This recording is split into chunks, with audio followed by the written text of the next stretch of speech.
এই খাজাগুলো কতটা খাস্তা মচমচে ক্রিস্পি হয়েছে দেখুন। আমি এখান থেকে একটা খাজা নিয়ে দেখাচ্ছি। দেখুন কতটা ক্রিস্পি মচমচে হয়েছে, প্রত্যেক পুরোটাই গুঁড়ো গুঁড়ো হয়ে গেল। দেখেই বুঝতে পারছেন বন্ধুরা কতটা মচমচে খাস্তা হয়েছে। হ্যালো ফ্রেন্ডস, মাদার কুক চ্যানেলে সবাইকে স্বাগত। আজকে আমি আপনাদের সাথে শেয়ার করব রথযাত্রা স্পেশাল খাস্তা খাজা। বাড়িতেই খুব সহজভাবে এবং খুব চটজলদি বানানো যায়। এই রেসিপিটি রথযাত্রা ছাড়া বাড়িতে যখনই খেতে ইচ্ছে করবে এইভাবে বানিয়ে নিতে পারবেন। তার জন্য আমি একটা বড় বোল নিয়ে নিয়েছি। এইরকম মেজারিং কাপের মেপে ময়দা নিয়ে নিয়েছি। তো আমি এখানে 1 কাপ ময়দা নিয়েছি, 1 কাপ ময়দা দিয়ে দিলাম, আর 1 কাপ ময়দা নিয়ে নিলাম, মোট 2 কাপ ময়দা আমি নিয়ে নিলাম। এবার এখানে দিয়ে দেবো অল্প একটু লবণ, আর দিয়ে দেবো 2 চামচ মতন ঘি। 1 চামচ আর 2 চামচ, 2 টেবিল চামচ ঘি দিয়ে দিলাম। ঘি আর লবণটা দিয়ে ভালো করে ময়াম দিয়ে নেব। আপনারা চাইলে এটি সাদা তেল দিয়েও বানাতে পারেন, তবে ঘি দিয়ে ময়াম দিলে গজাগুলো কিন্তু ভীষণ খাস্তা হবে, মুচমুচে হবে, আর এর ফ্লেভারটাও খুব সুন্দর আসবে। যে কোনো মিষ্টি জাতীয় বা গজা খাজা বানালে একটু ঘি দিলে এই মিষ্টির মধ্যে ঘিয়ের যে ফ্লেভারটা আসে খুব ভালো লাগবে। তো এবার আমি ভালো করে ময়ামটা দিয়ে নেব। ময়ামটা খুব সুন্দরভাবে দিয়ে দিলাম, একদম খুব সুন্দর। দেখুন কত সুন্দর মুঠ হয়ে যাচ্ছে। এরকম মুঠ হয়ে গেলে বুঝতে হবে যে ময়ামটা খুব সুন্দরভাবে দেওয়া হয়ে গেছে। এবার আমি এখানে অল্প অল্প জল দিয়ে ময়দাটা মেখে নেব। খুব বেশি নরম করে মাখবো না, মিডিয়াম মতন করে আমি ডোটা মেখে নেব। অল্প অল্প জল দিয়ে আমি একটা ডো মতো মেখে নিলাম। এবার একটু ভালো করে এরকম ভাবে মেখে নেব। খুব সুন্দর করে একটা ডো তৈরি করে নিলাম। খুব শক্তও না, খুব নরমও না, মিডিয়াম মতন করে আমি ময়দাটা মেখে নিলাম। এবার এটাকে ঢেকে রেস্টে রেখে দেবো 5-7 মিনিট। এবার এখানে একটা বাটি নিয়ে নিয়েছি। এই বাটির মধ্যে দিয়ে দেব এরকম ভর্তি ভর্তি 2 টেবিল চামচ মতন কর্নফ্লাওয়ার, আর দিয়ে দিলাম 2 টেবিল চামচ মতন ঘি দিয়ে দিলাম। কর্নফ্লাওয়ার আর ঘি একসাথে ভালো করে মিশিয়ে নেব। দেখুন কর্নফ্লাওয়ার আর ঘিটা একসাথে ভালো করে মিশিয়ে নিলাম। এটা এখন এরকম ভারী ভারী আছে, তবে এটা আরেকটু নরম হয়ে যাবে। তো এবার আমি এটাকে একটু সরিয়ে রাখবো। ততক্ষণে আমি চিনির শিরাটা তৈরি করে নেব। চিনির শিরাটা তৈরি করার জন্য গ্যাসে আমি একটা কড়াই চাপিয়ে দিয়েছি। দিয়ে এখানে আমি ওই মেজারিং কাপের মেপে ভর্তি ভর্তি 1 কাপ চিনি দিয়ে দিলাম, আর ওই কাপেরই মেপে 1 কাপ চিনি আর 1.25 কাপ জল দিয়ে দিলাম। এই চিনির শিরাটা কিন্তু খুব বেশি ভারী হবে না, একটার মতন চিনির শিরাটা তৈরি করে নিলেই হবে। আর এখানে ফাটিয়ে 2টো এলাচ দিয়ে দেব, দিয়ে চিনিটাকে ফুটিয়ে ফুটিয়ে একতারের শিরা তৈরি করে নেব। এবার এখানে আমি একটু লেবু কেটে নিয়েছি। এবার এখানে একটু লেবুর রস দিয়ে দেবো। চিনিটাকে ভালো করে জাল দিয়ে একটু ভারী শিরা তৈরি করে নিয়েছি। এবার একটু দেখে নেব ঠিক কতটা হয়েছে।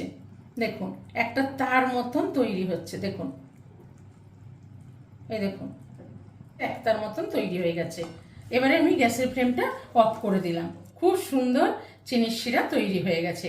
খুব বেশি ভারীও না, খুব বেশি পাতলাও না। যেহেতু লেবুর রস দিয়েছি, চিনির শিরাটা কিন্তু এইরকমই থাকবে, জমে যাবে না। এবার আমি এটাকে নামিয়ে নিয়ে চিনির শিরাটা ঠান্ডা করে নেব। ময়দাটাকে মেখে 5-7 মিনিট ঢেকে রেখেছিলাম, রেস্টে রেখেছিলাম। এবার দেখে নিচ্ছি কতটা সুন্দর সেট হয়ে গেছে, আরও একটু নরম হয়ে গেছে। এবার আমি এটাকে আরেকটু ভালো করে মেখে নেব।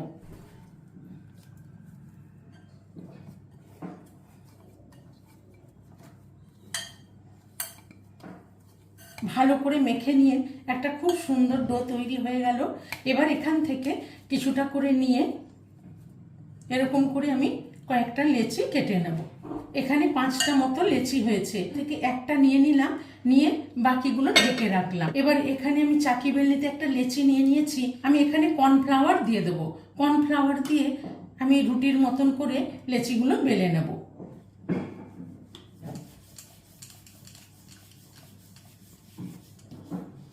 একটা রুটির মতন করে বেলে নিলাম।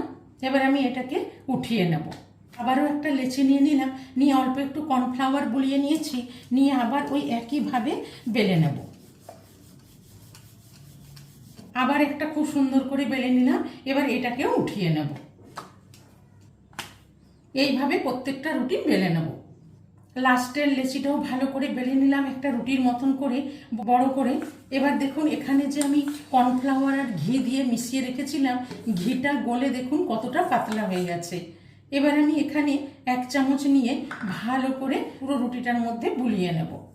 আমি হাত দিয়েই মাখিয়ে নেব। নিয়ে এবার উপর থেকে একটু করে কর্নফ্লাওয়ার ছড়িয়ে দেব। আমি কিন্তু কর্নফ্লাওয়ার দিচ্ছি, আপনারা চাইলে চালের গুঁড়ি ময়দা দিতে পারেন। এর উপরে আবার একটা রুটি দিয়ে দিলাম, দিয়ে আমি আবার এরকম ভাবে চারিদিকে ছড়িয়ে দেব। ঘি আর কর্নফ্লাওয়ারের ব্যাটারটা দিয়ে ভালো করে বুলিয়ে নেব। আবার এখান থেকে কর্নফ্লাওয়ার নিয়ে উপর থেকে আস্তে আস্তে ছড়িয়ে দেব এইভাবে, দিয়ে আবার একটা উপর থেকে রুটি দিয়ে দিলাম। এইভাবে স্টেপ বাই স্টেপ আমি লাগিয়ে যাচ্ছি। আমার এখানে মোট 5টা রুটি হয়েছে, 5 বার এইভাবে দিয়ে দিলাম। স্টেপ বাই স্টেপ এইভাবে করে নিলাম। এবার আমি সবগুলোকে ধরে এইভাবে একটু আস্তে করে চেপে চেপে রোল করে নেব।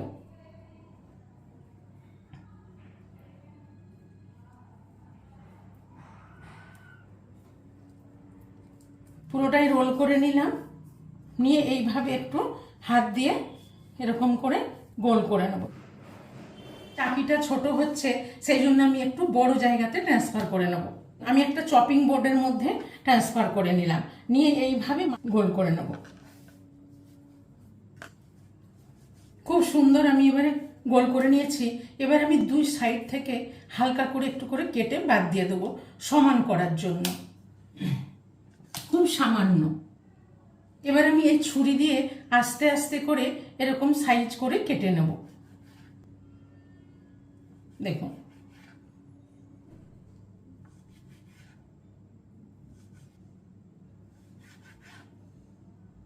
সবগুলো এইভাবে কেটে নিলাম। এবার এখান থেকে এক একটা করে নিয়ে আমি একটু করে বেলে নেব।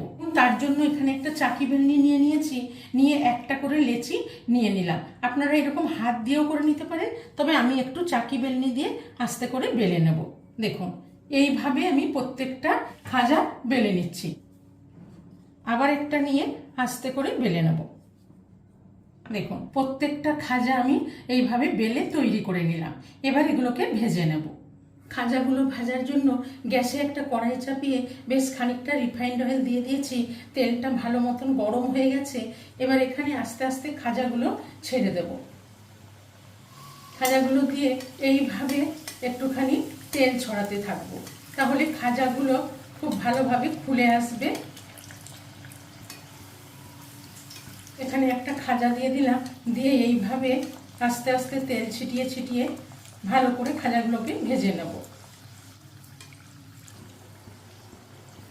এইভাবে উল্টে পাল্টে খাজাটাকে ভেজে নিলাম। দেখুন কত সুন্দর খাজাটা ভাজা হয়ে গেছে। এবার আমি এটাকে উঠিয়ে নিলাম। এবার এখানে আবারও একটা দিয়ে দেব, দিয়ে আস্তে করে এইভাবে উপর থেকে তেলটা ছিটাতে থাকবো।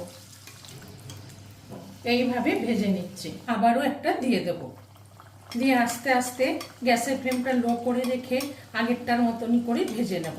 এইভাবে আস্তে আস্তে উপর থেকে তেলটা ছিটাতে থাকবো। এই সাইডে আবারও একটা দিয়ে দেব।